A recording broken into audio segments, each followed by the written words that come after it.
Utama. Quick. Text. Place. WhatsApp. Text to speech. Cerita tentang Siru. Sejak masih kecil, Siru bersekolah di salah satu SMP yang ada di daerah Sumatera. Sebelum ia siap-siap mau berangkat ke sekolah, ia selalu membantu ibunya untuk membuat bahan dagangannya ibunya buat dijual di warung. Oh ya, ibunya setiap hari berjualan bakso ikan di salah satu warung yang berada di dekat tempat tinggalnya. Sedangkan ayahnya pergi meninggalkan sang ibu dan anaknya si Siru itu. Jadi setiap hari sebelum berangkat ke sekolah Siru selalu membantu ibunya untuk membuat bahan dagangannya untuk dijual ke warung. Jadi, Siru adalah anak satu-satunya orang yang tercinta di rumah itu. Di sekolah, Siru selalu mendapatkan ranking 1 di saat ibunya mengambil rapor anaknya di sekolah, dan itu tanda bahwa Siru sering giat belajar di sekolah maupun di rumah. Sampai suatu ketika, ibunya jatuh sakit dan dirawat ke rumah sakit. Oh ya, Siru di sekolah punya sahabat terdekat yang bernama Bagong, bukan Bagong Bernstein ya, sehingga Siru lulus dari sekolah SMP. Di saat ibunya jatuh sakit sekarat tidak berdaya, Siru langsung keingat bahwa dia punya sahabat terdekatnya yang bernama Bagong. Dia langsung meminta tolong kepada sahabatnya untuk membantu mengantarkan ibunya ke rumah sakit. Setelah ibunya Siru dicek oleh dokter, ternyata ibunya terkena penyakit diabetes atau kencing manis. Setelah ibunya Siru dinyatakan sembuh, akhirnya beliau dibolehkan buat pulang ke rumah. Beberapa waktu telah berlalu, persahabatan Siru dan Bagong semakin dekat sampai-sampai Siru menganggap Bagong seperti saudaranya sendiri. Sekarang kita ganti menceritakan tentang sudut pandangnya si Bagong. Sejak masih kecil, Bagong hidupnya sebatang kara karena dia ditinggalkan oleh orang tuanya. Untungnya, Bagong mempunyai sahabat terdekat sebelum Siru yang bernama Kuik dan Litik. Jadi Bagong dirawat dan dibesarkan di salah satu rumah yang cukup megah dan disekolahkan di salah satu TK yang ada di Sumatera hingga lulus. Setelah itu, Bagong disekolahkan di salah satu SD yang berada di Sumatera hingga lulus. Oh ya, kalau soal ranking, Bagong masih di bawahnya Siru. Oh ya, Bagong menjadi sahabat terdekatnya Siru itu sejak SMP kelas 1 hingga lulus dari SMP. Setelah Bagong lulus dari SMP, Bagong disekolahkan di salah satu SMA yang berada di Sumatera yang sama dengan Siru hingga lulus. Di saat ibunya Siru sedang sakit, Bagong siap untuk membantu Siru mengantarkan ibunya ke rumah sakit. Setelah ibunya Siru sembuh, Bagong dan Siru sudah mulai bisa bekerja lagi.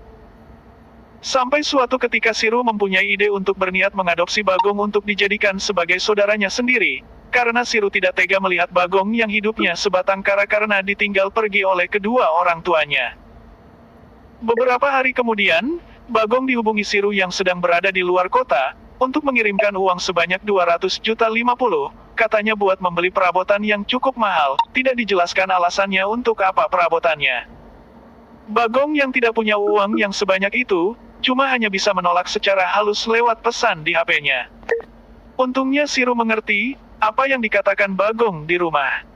Sekarang kita akan mengikuti perjalanan dari sudut pandangnya Siru, sewaktu pergi ke luar kota. Sebelum pergi, Siru berpamitan kepada ibunya dan Bagong yang masih tidur lelap, namun pas Bagong dibangunkan, Bagong tidak bangun-bangun, kata si Siru. Jadi sebenarnya, Siru dapat ajakan yang mendadak dari bosnya pas masih pagi-pagi buta. Membaca pesan dari bosnya, Siru langsung bangkit dari kasur dan langsung mandi pagi dan siap-siap berangkat. Sebelum berangkat, Siru berpamitan kepada sang ibu dan si Bagong, namun yang seperti saya katakan tadi, kalau Bagong itu susah untuk dibanguni. Di jalan Siru mengobrol bersama bosnya, tentang kemana dia pergi dan untuk apa dan tujuannya apa. Oh ya, Siru bersama bosnya pergi keluar kota itu menggunakan BS. Singkat cerita, akhirnya Siru bersama bosnya sudah sampai di tempat yang dituju.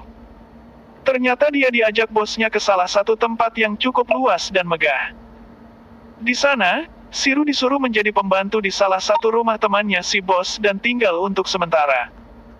Di sana sebelum bekerja, Siru dimintai tolong oleh bosnya untuk membeli perabotan seharga 200,50 juta. Maksudnya beli barang-barang mahal, tidak dijelaskan oleh bosnya untuk apa tujuannya. Siru yang tidak punya uang sebesar itu, akhirnya menghubungi Bagong untuk mengirimkannya, namun Bagong tidak punya uang sebesar itu dan menolaknya. Yang Bagong di rumah nggak tahu, setelah dimengerti Siru, Siru langsung dimarahi bosnya di tempat itu karena tidak bisa memenuhi permintaan itu dan hampir saja mau dipecat.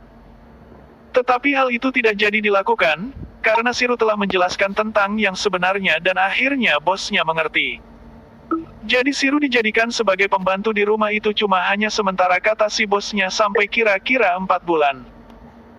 Sementara itu, Bagong di rumah terus kepikiran tentang bagaimana nasibnya Siru di luar kota, apakah dia baik-baik saja di sana. Namun pada akhirnya, Siru pulang ke rumah dan sampai di rumah. Setelah ia sampai, ia langsung menanyakan tentang bagaimana keadaan ibu dan saudaranya si Bagong. Bagong pun juga begitu langsung menanyakan tentang bagaimana keadaan Siru sewaktu bekerja di luar kota, apakah baik-baik saja. Lalu Siru menjawabnya, kalau ia baik-baik saja. Bagong pun juga begitu baik-baik saja di rumah. Berakhirlah cerita tentang persahabatan dekat antara Siru dan Bagong sampai-sampai Siru mempunyai ide untuk mengadopsi Bagong untuk dijadikan sebagai saudara kandungnya sendiri. Terima kasih yang sudah menonton video ini sampai habis. Storage emulated 0 iMusic 2. Cerita tentang clear bar, halaman, clear, ekspor, hai, utama, quick stop, play, halaman, perekam, perekam, tekskus.